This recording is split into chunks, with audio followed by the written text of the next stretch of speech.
خبر شامل کرتے ہیں شیخوپورہ سے۔ شیخوپورہ نشمین پارک نزدیمام بارکا مکان میں شارٹ سرکٹ کے باعث آگ لگ گئی۔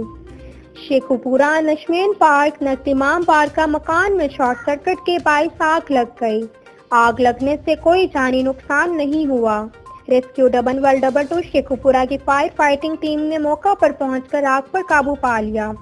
آگ لگنے سے 3 لاکھ مالیت کا سامان جل گیا، جبکہ بروقت آگ پر قابو پانے سے 15 لاکھ مالیت کا سامان جلنے سے محفوظ کر لیا۔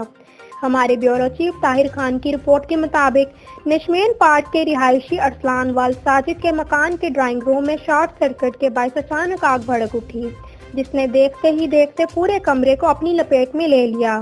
ریسکیو فائر فائٹرز نے آگ پر قابو پا کر آگ کو مزید پھیلنے سے روک دیا اور پورے گھر کو جلنے سے محفوظ کر لیا۔